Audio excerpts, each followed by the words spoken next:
This is Ion Sullivan. I am your host, Mike McGuire, joined today, as we are each week, by the chairman, Rob Doherty. Spring is in the air. Yeah, it was spring in the air 2 weeks ago, and then started freezing again. Well, yeah, but the Mets played today. Yankees played last night. Yeah. Well, you know, the Yankees are always ahead of the Mets. We had that debate the other day, and somebody said 27-2 the Yankees are up. Yeah. Don't come and talk to me about who's better. You know what's funny? That I was talking with my sons the other day, and we want to go to a Cincinnati Redlegs opening one time. Yeah. That would be fun. That's the official opening, except for all of the major sports now, in the interest of money Correct. and international stuff, they've really destroyed the old traditions. It I always agree. was Cincinnati opened on Monday after the Final Four, and everybody else played on Tuesday. Correct. Now, you know, they're playing in Australia. They've got the World Baseball Classic. It's like opening day. It doesn't It's matter. kinda lost something. It doesn't matter where Aaron Judge goes 0 for 4. It doesn't matter. He can go 0 for 4 in Anywhere. multiple continents. In multiple continents. Yeah. It doesn't So, matter. but anyway, so all is well. Baseball is back. It's all is well. We got Best the time of the NFL year. draft coming up in a couple of weeks. In Pittsburgh.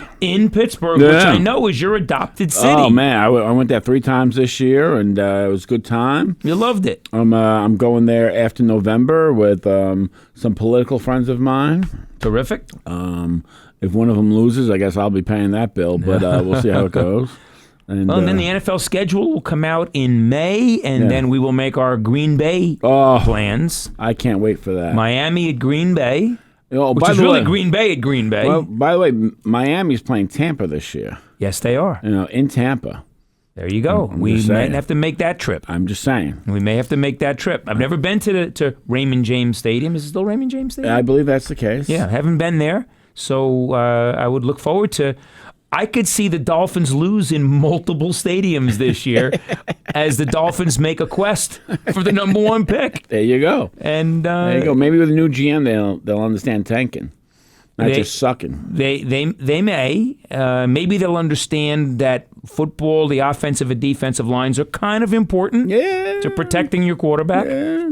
So we will see. So it's been a little while. I've been on trial for a couple of weeks. You personally were on trial? I was not charged with anything. They had a Okay. surrogate that was actually charged, and I got to be in the courtroom with the Honorable James Farrell and some dedicated jurors. We had 100 and some odd jurors come up. The commissioner of jurors, I want to say, did a fantastic job. You're welcome. And I appreciate that because I know you were instrumental in bringing in the commissioner of jurors. Yes, I was. And the court staff, as always, Tara Hirsch and her staff, the court officers, Do a great job. do an absolutely great job, and we can't thank them enough for their dedication in keeping everybody safe and sound. By the way, the commissioner of jurors, Yeah. there was, I believe, 6 people that interviewed. Right. Okay. And there were some very good interviews. Sure. Okay. I think everyone interviewed well. She was head and shoulders above everyone. Yeah, she does a terrific job. I've never seen in 26, 27 years of working in that courthouse, I've never seen the efficiency that we see now with moving jurors in and out and having sufficient number of jurors. I mean, this is a difficult case. There was 4 co-defendants, and they had 120 jurors. There were times you'd walk in on a bad sex offense case, and they'd say, "Well, Judge, we have 36 jurors in the panel," and I'd be like, "They're going to be gone before lunch." But they had it great. They had the day when they deliberated for a couple of days. They had their lunches brought in on time. So can't say enough good things about the court officers. Some outstanding court officers we have there now. So. We're very happy, and we're very happy the trial is over because being on trial for 2 weeks is like playing a 55-inning baseball game. It's like you're on edge every minute of every day, and the system works. Whether I agree or was rooting for the outcome or not is unimportant. The system works. The jurors worked hard. They deliberated. They asked good questions. Judge Farrell gave them good instructions, and justice was done. Okay. And there may be some appellate issues that will come up, and that's how the system works. Correct. The system continues to work. So we want to bring folks up to speed. Spring is coming. That means summer is just around the corner. And the debate is raging once again for a county executive. Now, where are we with the county executive situation? Okay, so I am speaking as Rob Doherty. I'm not speaking as the chairman of the Republican Party. Or the tax collector for Bethel. I can speak for that person. Okay. Okay. Because I'd be collecting a lot more taxes, trust me, I tell you. Well, there is that. If we went for a county executive. You'd need a bigger rake. Okay. So we've discussed this so many times, you and I. People should understand we're not talking about a person. We're talking about a branch of government. A branch of government. Okay. And I ask this question all the time. When is more government the solution to anything? Never. And, of course, the question that you asked repeatedly is, what is it that is not getting done now because we don't have a county executive? Okay, people not doing their homework. Right. People showing up with no clue what the resolutions say. Mm-hmm. Okay. People that get elected by sliming other people. Mm-hmm. How is that going to change? Well, it's not. You're going to have a county executive, and we all recall the criticism that, and we understand that people on the left, and I don't want to say Democrats, because it's certainly in this county, we have a lot of Kennedy and conservative Democrats. So I don't want to paint everyone with a broad brush. But people who are more left-leaning, they've learned through federal elections and state elections and Saul Alinsky that we vilify the other side. So what we kept hearing about, for example, Rob Doherty as a chair, is he's a dictator. Okay, so is the answer to that to get a county executive? Which would be a dictator. Which would be, the legislature would be purse strings. That's it.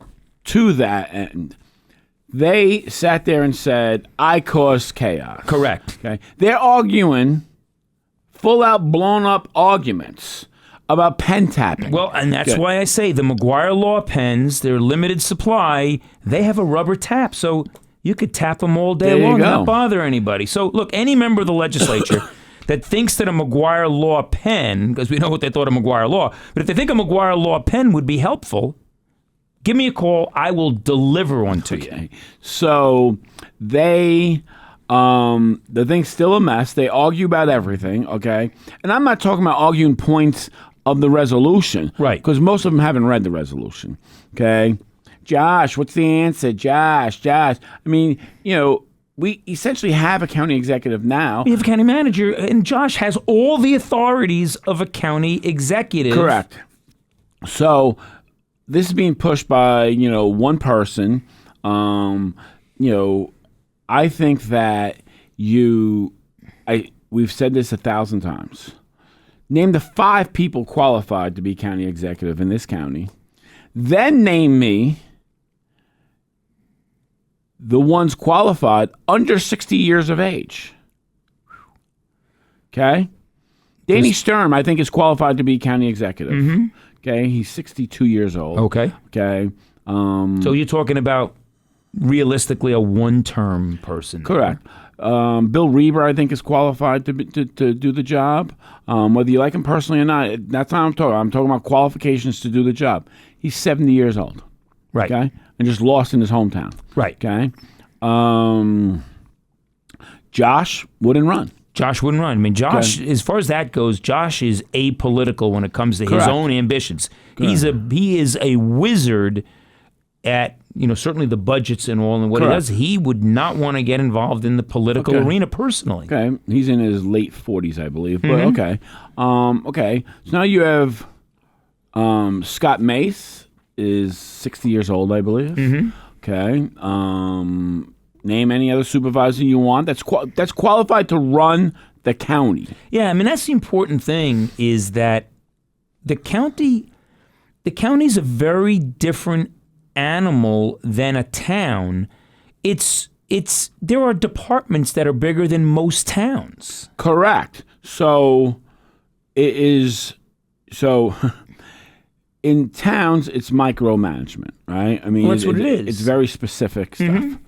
In the county, you are now doing macro, right? And then very quickly you have to turn on your heel and then do micro on something else. Right. Okay. it brings you a different type of management style. Now, as someone that was a county legislator and who showed up to work every day and did their job every day and brought this county to the best financial position it's ever been in the history of the county. Right. Okay. I understand what it takes to run a county. Okay. Correct. Okay. I think it is the worst idea possible. The people who want this either have never been in elected office, okay, Right. or are currently in elected office and do a horrendous job. Well, again, the question is, what is not happening now? What's the obstruction to progress that gets fixed by a county executive? Because to just add another layer of government and be clear, explain to our audience that a county executive doesn't bring a person. No. It's a branch of government, folks. So the county, okay, so now obviously Ulster County went a couple of years back, about 12 years ago, I believe. Yep. They regret it every day, Yep. okay? And keep in mind, you don't get to jump around your forms of government, okay? No. Now, once you pick one, you're kind of locked into that, and it's hard to unravel it, Right. okay? Right. So they have their own attorney, Correct. okay? They have their whole staff. You're talking anywhere from 7 to 14 people.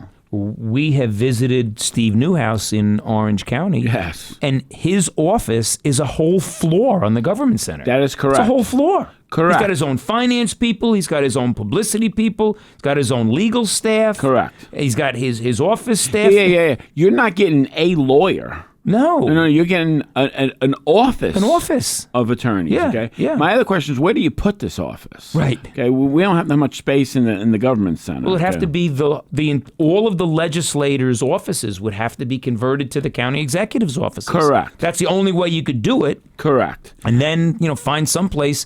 Legislators would wind up with Okay. cubicles someplace. Not that they use them anyway. No, not that they need them anyway. They need Right. a place to put their coffee down while they go and make a mess of this county. Right. So then the county legislature that votes for this is just basically opting to be neutered.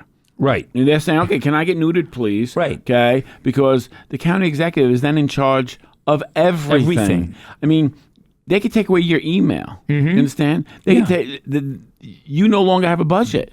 Okay, and when they write the next budget, you're not in it. Well, I mean, you'd have a legislative branch, and then you'd have an executive branch. Correct. And the legislators would control the purse strings, but the executive would run the county. Okay, when you say control the purse strings, would they read the budget?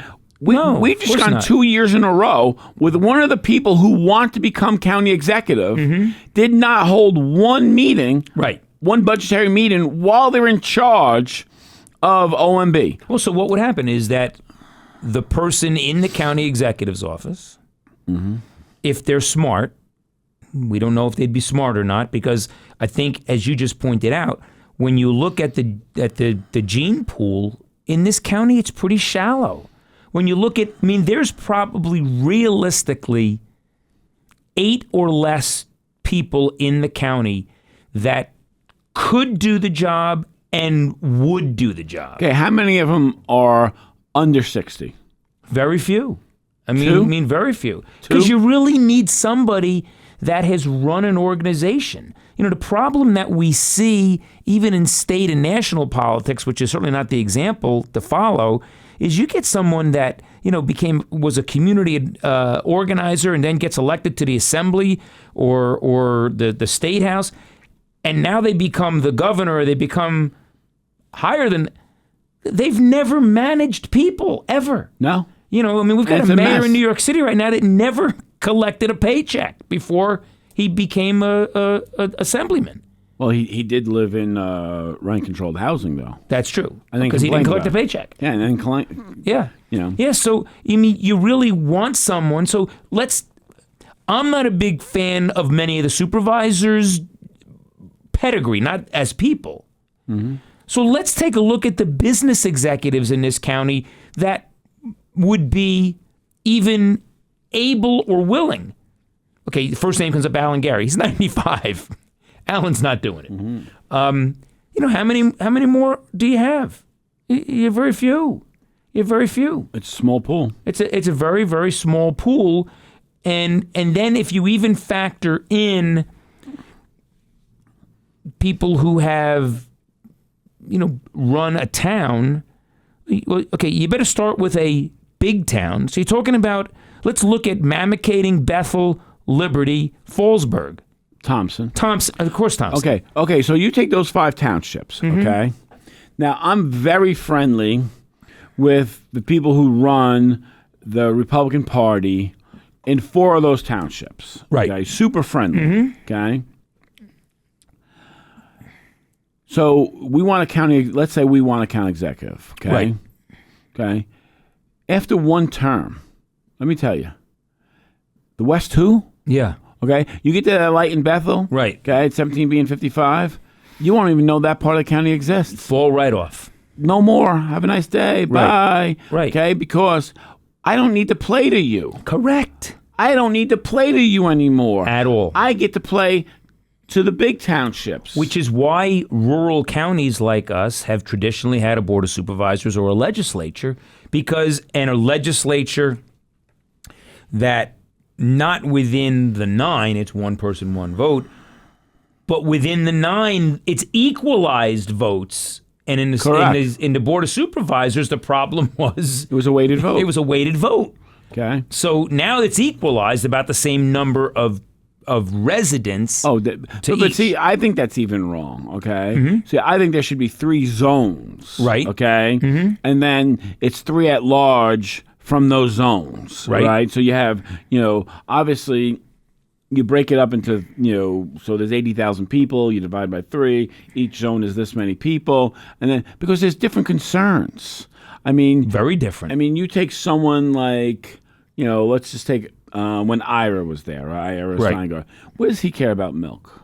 Correct. I mean, what does he know about milk? I mean, what does he care about hay? What does he care about Danny Bry's problems? He doesn't care about these issues. Right. And to be fair, why would he? Correct. Okay? To be fair about the whole situation. Sure. But, then you have someone that gets in there, right? And this is how you protect the county against bad legislators, okay? Because then they, if you have one person for, this 5-town area on the river, okay, they get in there, and they're not very good legislators. They may have made nice signs from the seats, okay, right, and now they seem irritated at other people not having the same opinion as them, and they get nasty with them, okay.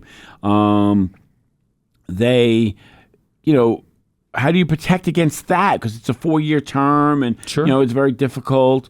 I think the split terms is a bad idea. Also, to be fair, if you want to get nothing done, have split terms. Because you'll always have either 5 or 4 people running all the time. And when they're running, I mean, we experienced that 4th year, it's tough to get much done. Well, my guys, your 5 managed to the last day. Correct. Well, I mean, literally to the last day. To the last day. Correct. But, typically people, if they're running for re-election, they're zoned onto the issues and not wanting to be scapegoated. Correct. On a bad decision. So the latest county around us that went to a county executive was Ulster. They cut their legislature in half. Right. They cut them in half. We don't need you anymore. Right. Right? So are we going to do that? We're going to go down to 5 people? Well, you had floated an idea, not formally, I think in one or more of our lunches, sitting around a round table, waiting for Svea to come and bring us lunch. You floated the idea of, do we look to reduce the number of legislators because it was getting so difficult to identify candidates in certain areas that just not a lot of people. So you currently have 9, right? Okay, and you and if you have the guts, sit down and watch an executive meeting. Okay, right. Okay. More than half don't know what's going on. Right. Literally no idea what's going on. I mean, not like, I don't understand that. Now, keep in mind the resolutions. So you get your packet, as it's called, on Friday. On Friday. Okay. So you have 1 week. You have a whole week, okay, 4 days of business, okay? 3 days, a full day of business before you sit down again, okay? They still don't know what's going on. They're reading the resolutions for the first time. I mean, we used to joke about this all the time. Oh, we did. Anytime we wanted to pass a resolution, we'd make it like a 4-page resolution. Right. Okay. They weren't getting past midway through page 2. Because they couldn't read it fast enough, right? They couldn't read the whole thing, so they had no idea what was in the resolution. That's just a political trick. But the point being is, we had the votes to beat them anyway, so it really didn't matter. But the point being is that they don't come prepared. They don't come prepared. I mean, and they have every excuse in the sun of why they're not prepared. So in 4 years, I don't ever remember any of the other legislators walking around and going to talk to Heather Brown. Well, what's this resolution? Why? What are the pros and cons? Why are we looking? Or to any of the other commissioners, Ed McAndrew, or John Little, or whatever. They weren't there. They literally were not there. What would you get from John Little? Come on. Yeah. Half truth. And on a good day? On a good day? My mom is in my ear, Michael. Can't say anything nice. I understand. Actually, she's saying Michael Francis, so she's being serious. Oh, that's what that is. The F is for Francis. Yeah. I thought it was something else. Oh, yeah. Okay. So did a lot of people. So, the point being is, it would cost us millions of dollars more a year, right? Which this legislature doesn't have. Correct. Okay, that's number one. Number two is, who's it gonna be? Right. Okay. I mean, is there a 20-year run-in someone around here that we don't know? I mean, who do you want to be? Right. I mean, you want an incompetent person running our county? Okay. And by the way, it's gonna be someone from the East. Oh, there's no question about that. Okay. Make no bones about that. Right. And when it comes down to the parties. So when I got elected legislator 6 years ago, we were down almost 7,000 voters, the Republican Party to the Democrat Party. Excuse me. We are currently down 9 voters, okay? 7,000 down to 9. Down to 9, okay? We've worked very hard the last 6 months trying to flip people from independent to Republican. We send out postcards and all this other fun stuff. Sure. Okay. Because with Numenor, you can pretty much guess how people vote by their what they look on Google and stuff. Right. So we pretty much know who leans Republican. Right. And then we send them postcards and we try to get them to come our way. Right. Right. Because people generally vote their party affiliation. Correct. So our goal is to keep pushing the party affiliation. And then it's going to happen, okay? Right.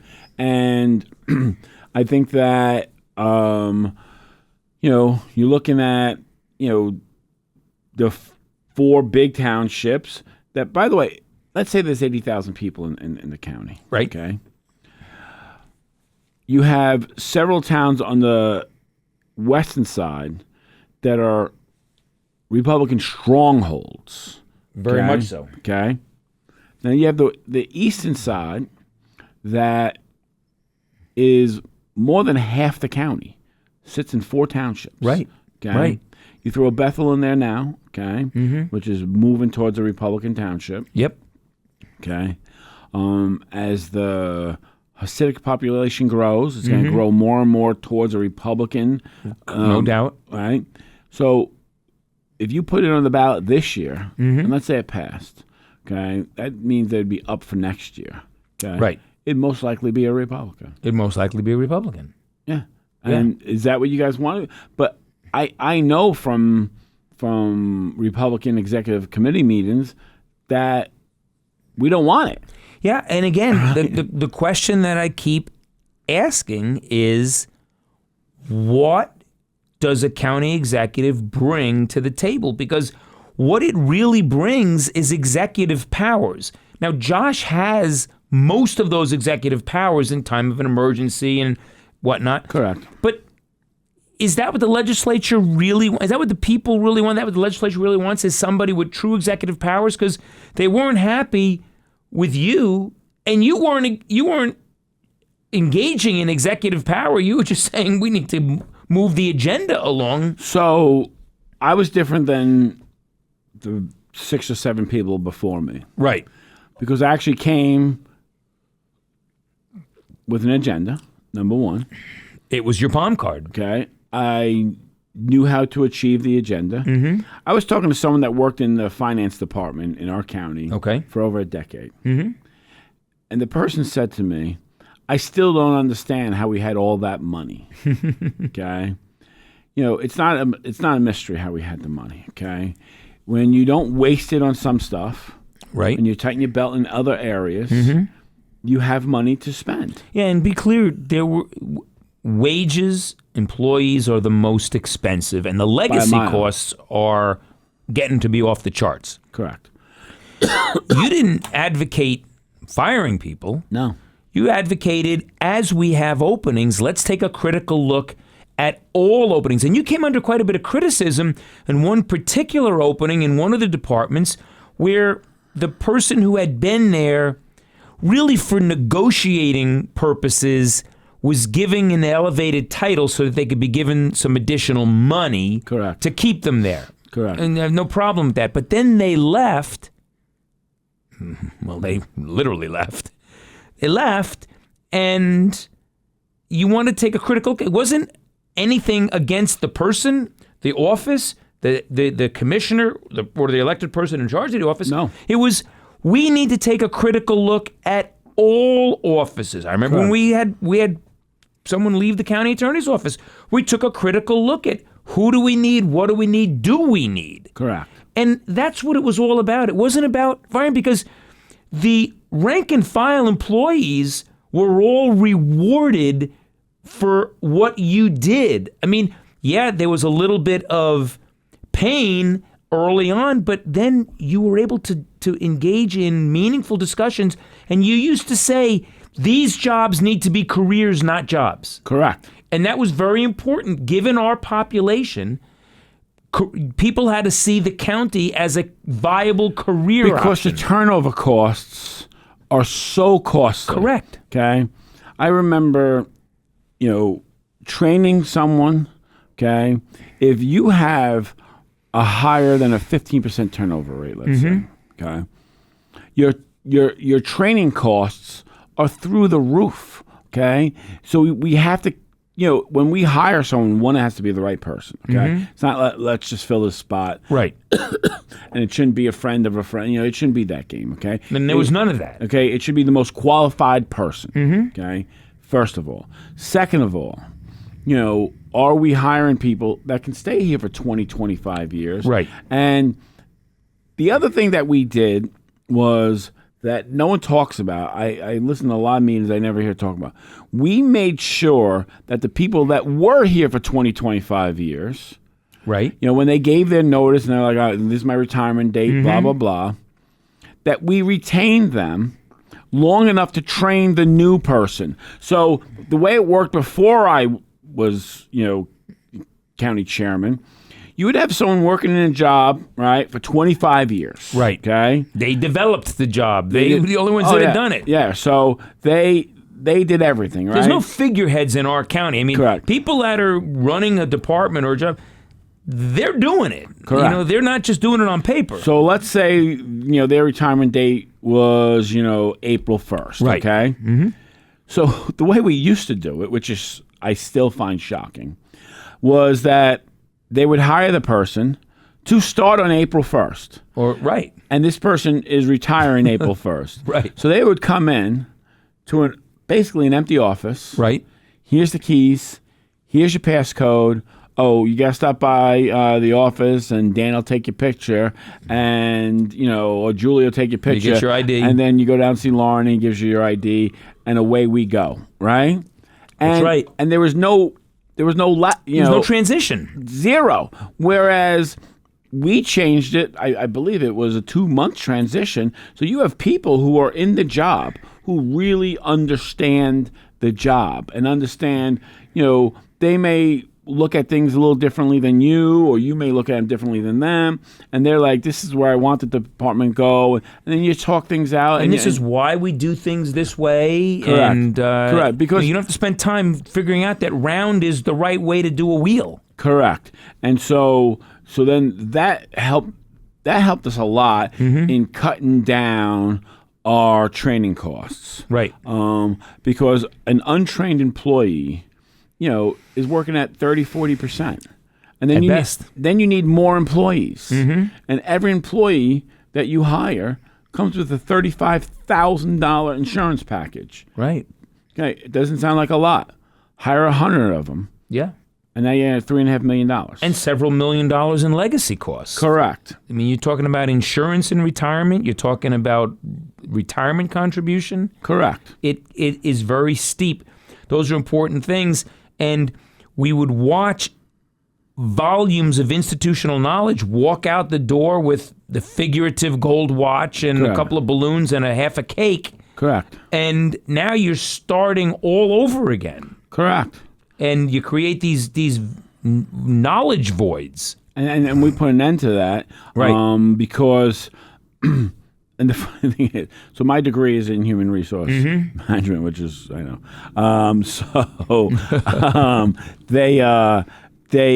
I understood that we had to fix this problem. That's why I was so hot on, getting all the contracts, done, because labor cost is your number one cost.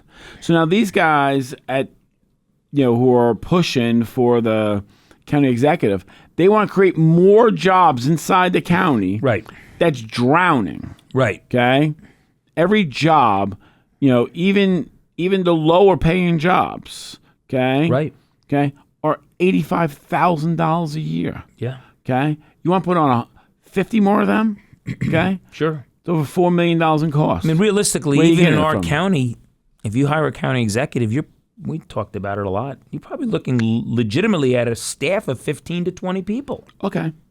All right. And then the people that are there now that work with the legislature, they're going to continue to work with the legislature. Okay. And which one of those people are not making $100,000? None, right? None. And they all have a $35,000 insurance package on top Correct. of that, right? Correct. Yeah. So just do the quick math, right? So let's say they're at now keep in mind the county executive is going to be, what Steve Newhouse makes, $200,000. Right. Okay? So let's say the average salary there is $150,000 plus a $35,000 package. You're talking, let's make it easy, and it's $175,000. Right. Okay? Legacy costs, everything cooked in, right? In addition to the salary. Yeah. The salary's $2. Yeah. No. I'm saying the average. So you have clerks, and you have but most of the people there are players. Oh, absolutely. I mean, Okay. you've got to have an attorney to the county executive Who has someone working for who's him? going to have one or two, and then certainly clerks, and well, they're gonna have at least another attorney with them. right? Okay. At least one attorney. At least with them, one. Right. They're gonna have a confidential secretary. Sure. That's gonna be making minimum 60. Right. Minimum 60. Minimum 60. Okay? At base. Okay. Right. And then we all know the stipend game, right? We got the stipend game down. We got the stipend game down. Okay. So just the attorneys at minimum are going to be 3. Right. Okay. Right. Then they have their own finance department. Well, by the way, the other thing that everyone forgets is that you no longer are in a treasurer mode. No, you're joining a comptroller mode. Yeah, and the comptroller works for the county executive. Correct. So I just want everyone to call your good friend Kathleen Lara and tell her, I understand you just ran for this position, Right. but you're out of a job now. Right. Because when we go to county executive mode, you lose the treasurer. You no longer have an elected official there. You now have someone that works for the county executive. And the whole staff that goes along with that person. Correct. I mean, see, these things are not thought out because they're looking to grasp power. Right. Okay? They're looking to grab power. They want the levers of power. They don't want to understand what goes into it. They don't want to understand how the job is done and how it would affect a small county. And you take a county like Cattaraugus, okay? Right. Cattaraugus is a suburb of Buffalo, New York. Yes. Okay. And it's on the Pennsylvania border. Okay. It is the county that is most like us. Yeah, so demographically for our audience, the state came out with some studies, and when you match up the various demographics, the average household income, the average household level of education, private versus public employees, and they go down, they had a whole list of criteria. I don't remember them all now, but there was a whole list of criteria that helped identify, what each county was. And when we went down there, Cattaraugus County was the closest to Sullivan County. Correct, and they're on the Pennsylvania border. Correct. So the difference is that they had a city. We didn't have a city. Right. I think it's Oleans or some. Olean. Olean. Olean, Okay. which is where St. Bonaventure University is. Okay, God bless. Yes. So, and they still have a board of supervisors, by the Correct. way. Okay. So they were set up a little differently, but overall, their costs were the same. Okay. They're operating on a $240 million budget. We're operating on a $308 million budget. Yeah. So we're even inflated, to them. And, I mean, the part of the reason for that is that, okay, they're out in Western New York. It is rents and house values are just a little lower. A little lower, Here, correct. it's a little higher. I mean, you still have people that are in particular, like in Mamakating, that can commute to the city. Oh, very easily. Yeah, so housing prices are high. Correct. I'm sure there's a lot of people who work for, different agencies inside the city that, have an address in Pine Bush, but meanwhile, Oh, yeah. Here they are. There they are, right? It's funny how you got a family of 6 living in a post office box. We are where we are. We are where we are. Oh, they're like, hey, my kids go to Pine Bush schools. What are you talking about? I don't live in Pine Bush. That's right, yeah. I mean, there's that too. So anyway, the point being is that it brings on a cost. It's not better management of the county. No. Okay? I can't say this enough times to people. Josh is a jewel for this county. Yeah, and you lose Josh in all likelihood unless, county executive comes along and is smart. They bring Josh in to head up the Office of Management and Budget. Correct. And it's going to come with a $200,000 price tag. Correct. And by Josh not taking a $50,000 pay cut to basically do 80% of what he does now. So we've joked about this many times. If any legislator ever lost their mind and fired Josh, okay, I think he would have a job offer before he got to his car, by the way. No doubt. Okay.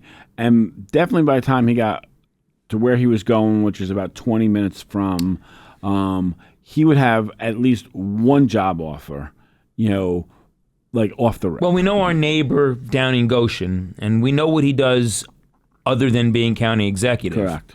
So I have always believed that he's got a very close surveillance on Josh, and he would love to have Josh down there. Oh, I know for a fact. Because he's said it. He's pitched him several times. Yeah. Josh is a big fan of books on tape. I'm sure those audio books there. I'm sure he'd be more than happy to, take the extra half hour a day, right? Because now keep in mind, once you're in Monticello, right? How far is it to Goshen, right? In 30 minutes, and you're burning Orange County gas because he'll have a car. He'll have a car. So might even have a driver. Even have a driver, but pretty much whatever gets put on that piece of paper, and my guess is that Orange County would give him that. So it would not take him from his office to the front door of the government center before he had a job offer. Correct. It just wouldn't. No, it just wouldn't. And then this county once again would be out. Right. A superior manager. A superior manager, and you're not going to just replace him. No. I mean, here's a guy that was born and raised. I don't know if he was born, but he certainly was raised Sullivan County, played basketball at Livingston Manor. You're not going to find a replacement for him. No. It's just not going to happen. Anyway, let's move on. Yeah, let's move on. Okay, so the housing situation. Now Matty Niceegg ran on a platform of bringing affordable housing to the county. He never defined that, by the way, okay? Well, he showed pictures of it, at one point. Oh, he did. And by the way, that was senior housing, Right. behind ShopRite. Behind ShopRite. Okay, That's what he wanted to bring to Bethel. so that's what, well, wherever it goes, but most likely Bethel, I would imagine, right? Because that's far from his gated house. Long way. Because he lives in in a part of Bethel that's a gated community. Right. Okay. So we're now 2.5 years into their tenure, and we did this last year, and it's probably a good idea for the benefit of our audience to let's look at the scorecard 2.5 years in. Where are we with housing? And by the way, homeowners don't want any part of affordable housing. They do not. They because that, for most homeowners in this county, that's your greatest asset. Correct. Is your house. Correct. But the last thing you want is a reduction in property value. Correct. So just real fast back to Matty Niceegg, was that he ran on, and it's still on his website. You can go on his website and read it. Okay. Right. He said that him and his lovely wife were two professionals, Right. that could not find a place to live. And he found it disturbing, and that's why he's going to push for affordable housing. He leaves out the fact that the very house he lives in now, they bought the property in 2022. Mm-hmm. They put the plans into the Betheltown Planning Board in early 2023. Right. Okay. The house was being built while he was lying to everyone about affordable housing. Right. And he couldn't afford to buy a home here. Mm-hmm. And he moved in shortly after the election. Right. Okay. So he lied to everyone. Mm-hmm. Okay. So if I mean, maybe he's a nice guy. Okay. But I've never met a nice guy that lies to you. Okay. Well, how do you really trust a person to represent your interests? Let's face it, that person is representing 8,000-9,000 people. It's like 8,700 and whatever, right? How do you trust them when they say one thing and do another? Well, how do you trust someone that works for a company, Niceegg? He works for Niceegg. He's an area manager for Niceegg. Gets paid a handsome salary of over $180,000 a year. Right. Takes the county's insurance, by the way. Right. Okay. So it costs the county another $35,000. He doesn't take it from his employer. Okay. And never lifts a finger to help anyone in his community with bills. I mean, there was a letter a couple of weeks ago in the Democrat where they were talking about people in Highland were literally starving and could not get the medical care that they needed because they had to pay their electric bill because they needed the electricity for part of their medical care. Sure. Nothing was done. No help. No help. No help. He still lives in his nice community. Don't get me wrong. Is that a nice guy? No, that's not a nice guy. So we come back to the issue of what has the legislature done now? Because there was a lot of them that talked about this perceived housing issue. Now, there's a workforce housing issue. I mean, I represent a corporation. It's based in Fallsburg. I had a very productive meeting with Nate Steingart about 2 weeks ago. And I said, Nate, if this company... My best friend, Nate Steingart. Your best friend.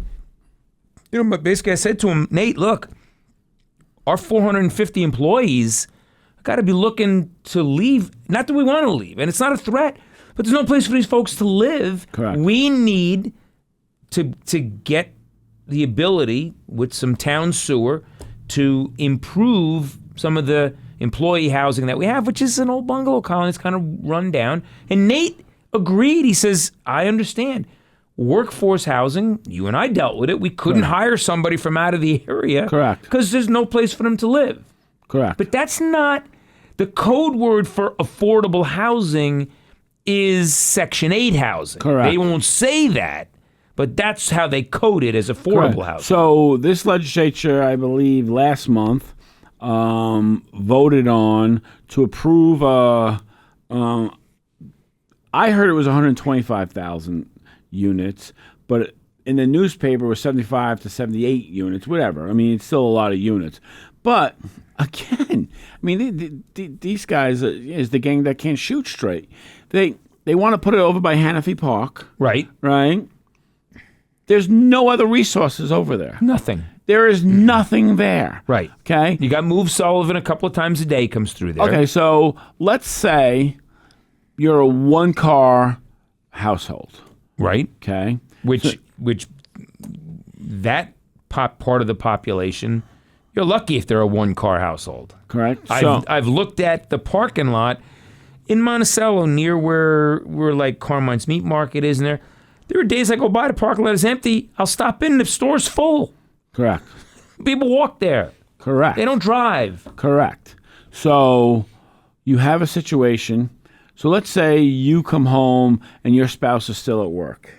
Right. And you need to go ShopRite, which is 3.5 miles away. Right. Mm-hmm. You gonna wait for the bus?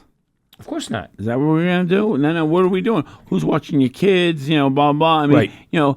It doesn't work. Mm-hmm. It's a poor location. But why did they take that number? Okay, because it was the biggest one being offered, right? Because they're dying to get a win. They didn't do their due diligence. You had 2 companies in this county that put in bids for smaller amounts in the 30, 35 unit, and they turned them down. So we're turning down local workers, local businessmen, right, to get a bigger number so they could say, I achieved something. Because they've achieved nothing but debt up until this point. So now they're sitting there making bad decisions, and we know this is how the cycle works now. Sure. Once you're in the hole, you start making horrible decisions. Well, absolutely. And success begets success. Correct. So if you start off with a 30, 40 unit facility and it's successful, more developers are likely to come in and look to do the same thing. I mean, look what we've seen with the solar fields. Correct. A couple were successful, and now they're propping up all over the place. Airbnbs. During COVID, people realized, this is a good situation. And now we're seeing a lot of that, which is taking a lot of the housing inventory off. So you start Which, by the way, I predicted. You predicted that was going to happen. I predicted that in 2020. So 35, 40 units, you started. Let's see how it is, see how it's managed, see that it's a good, clean place. You're going to have people. But that doesn't get them reelected, Mike. That's it. It doesn't get reelected. line. They get to say, we brought in 100 units. Right. Right? It's only 75 to 78 units, but that's fine. Let me tell my story. And then they say, we did this for the poor people of Sullivan County. Aren't we great? We care about them. Meanwhile, your electricity costs are through the roof.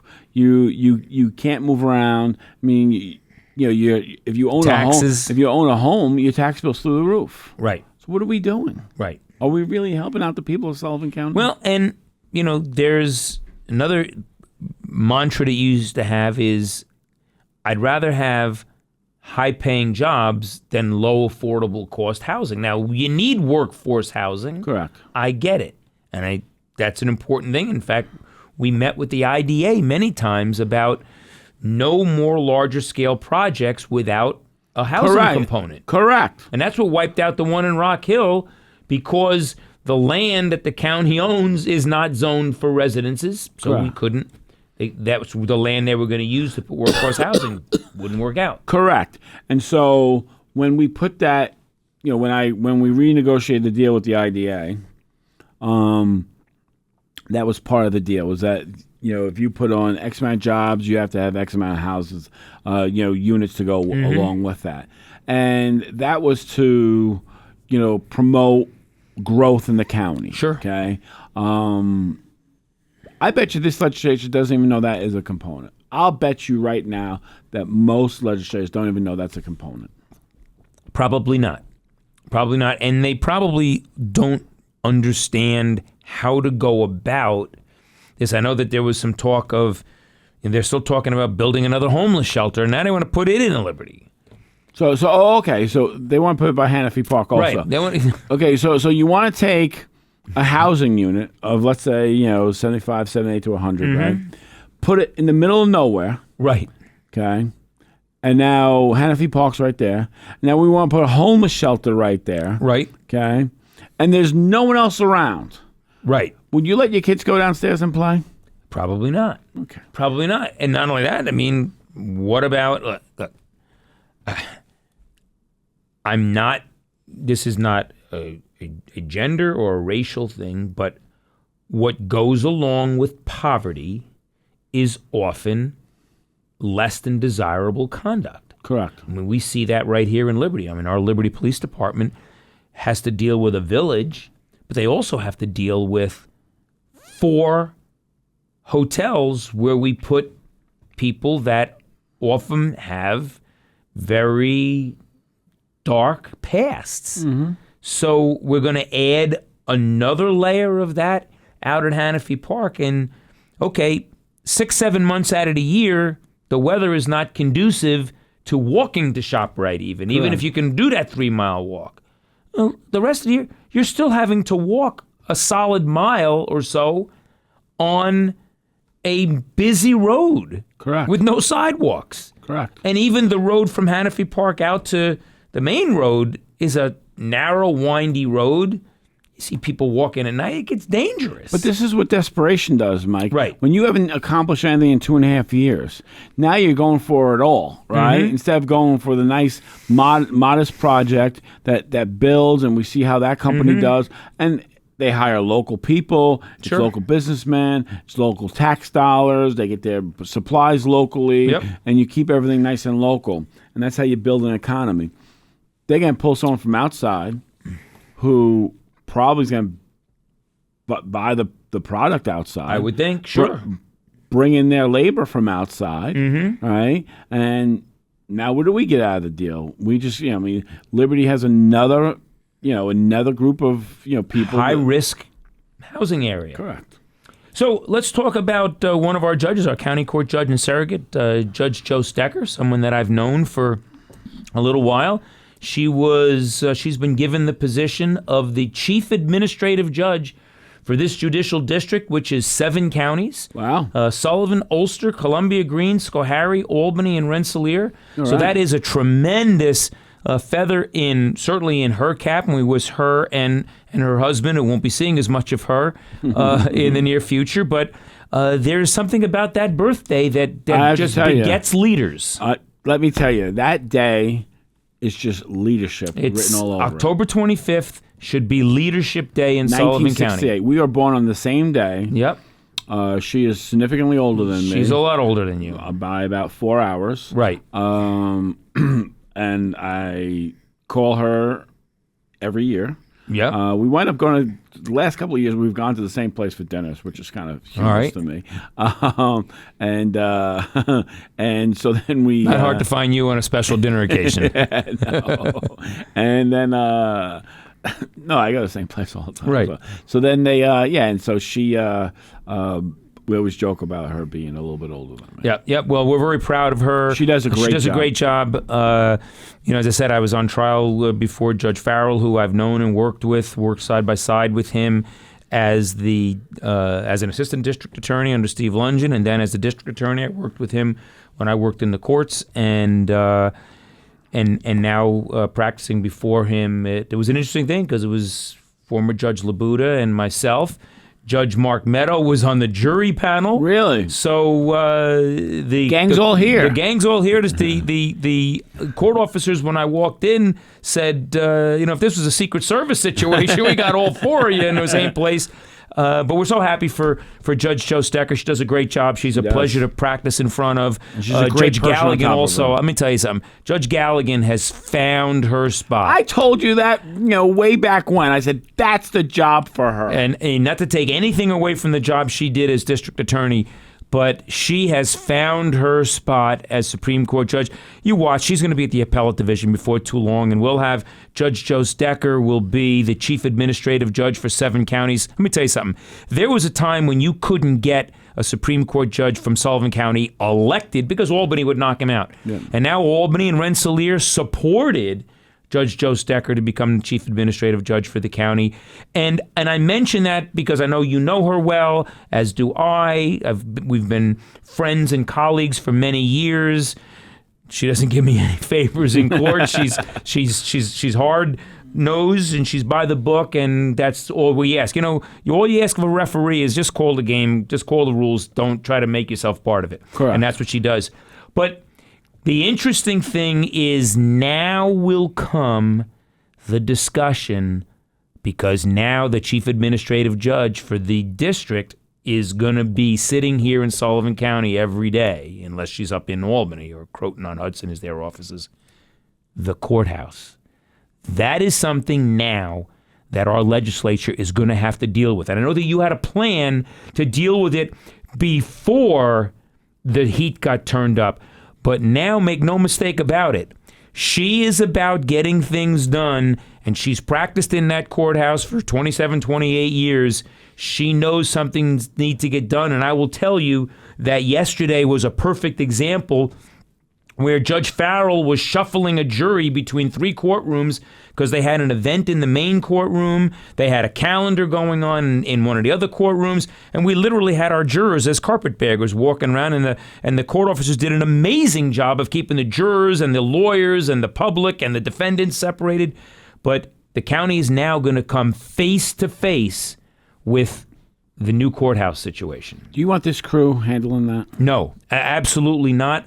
The plan that you had, we had talked a lot about, was the right plan at the right price, and it solved not only the courthouse issue, but it solved the social services issue. Nothing against social services, but they're up here in Liberty, and sometimes we feared that they were seceding from the county. They were like, whoa. They work for this county? Yeah. I mean, someone should go up there and give them a memo. Incredible. Someone should send them a memo. Between the county attorney's office, the human resources people with Julie, and the auditor's office. Finance people. I mean, it was crazy. There was way more issues coming out of Liberty than there was even coming out of Monticello. They were out of control up there. Correct. So your thought was, we got to bring them back in-house and get them literally back. And you had a plan for all that. And now, folks, the county's going to confront it. The jail was an $80 million project that we paid a mere $120 million for. Yeah, it's $40 million amongst friends. Right. And now you're 10 years later. That's without change orders. That's without change orders. Okay. Now you're 10 years later. Because they refuse to hire someone to oversee the project. And I understand that the project didn't get completed under your legislature, but the model got put in place, and the price tag for the terminal at the airport was what it cost the county. Correct. There was no overage because you made very clear to the contractor, don't come to me with change orders. This is what we want. This is what we expect. And this is what we got. And there was no overage. So let me get this straight. Yep. So one group, the group before me, goes to build an $80 million project, and they overspend it by $50 million. By 50%, 56, 55%. Okay. So then we build a project that was 20, whatever it was. It was about $22 million. $22 million. And we were not over by a dime. Not a dime. Not a dime. Because that was a condition in the contract that you insisted on. Correct. This is the price. Give us the price. Because originally we were at $18.5 million. Then when it was designed and all, they said, it's going to be probably about $22 million. And you said, you tell us what it is, and we'll vote on that price, but don't come back to us with change orders. Do not come back to me with a change order. And they didn't. And we had a very frank conversation with the company who did a great job. Did a great job. Holt Construction did a nice job. Very nice job. And I said, you bring me a change order, we're not paying you. We're not paying it. Okay, it's in the contract. Have a nice day.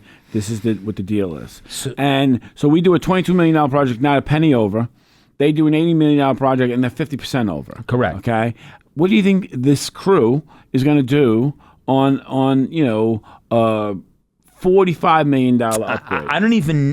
I think you can probably build a simple courthouse, which would be a huge mistake because there are other issues that need to be addressed in a construction project. But the jail was 10 years ago. We know what construction costs have gone. I think you're probably looking at 50 to 70 million to build a courthouse, and probably 80 million if they have a vision and want to build and address the space issues that the county has and is going to have, because you don't want to turn around 2 years later and say, we got to put another annex on the government center. Well, that's part of the problem is that, currently the courthouse situation, not all the court goes on in the courthouse. No, we have the family court and the surrogates courts in the government center. But the ancillary offices that work every day, the district attorney, probation, support collection, they're scattered all over the place. Correct. They all need to be in the court complex. Correct. They've got to be constantly moving. The DA's office is now a couple of blocks away. Correct. And they've got to be in the courthouse every day. Correct. So this is something for our audience to keep an eye on as we get into the next round of elections, which is going to kick off in another couple of months. Shortly. Because this is another proverbial loaded gun pointed at the county. We're still paying for the jail. And now, $80, $90 million, another project that's got to be designed. Where do you put it? The worst place to put it is going to be where the old jail is. It's a terrible building pad. Correct. It's a cliff. Correct. It's a cliff. We have a lot, and it doesn't have to be there. Maybe it could be where the new jail is. Correct. Maybe it could be someplace else. Maybe it incorporates the government center. But there needs to be a plan. And there's no plan. I know one thing is for absolute. This legislature won't seek input from people that will have valuable information about the court functioning, and the other issues where things need to be housed. They'll do it, and they'll probably make more mistakes. So we want to keep an eye on that. Correct. So a lot of things going on. The spring has sprung. Baseball is back. The Final Four is not picked yet, but it will be after this weekend. The NCAA tournament. How about them Johnnies? Yeah. Pretty good. Yep. Look, I'm not a huge Rick Pitino fan, but he can coach. That boy can coach. He can coach. He can flat out coach. He's a horrible human being. He can coach. Yeah, that's right. He's not a great human being. And, my only knock of him is I think that he has destroyed high school basketball because he goes out and recruits 5 shooters. Most high schools don't have that, and they all want to come down and shoot. So did you see what he said about recruiting from high school? They asked him, who's coming in your class? Oh, we're not recruiting any high schools this year. With the NIL now. He's like, I'm not recruiting any. It's worse than the NBA. Correct. You got 4 or 5 people that transferred out of one of the schools the next day after they were eliminated. They're gone.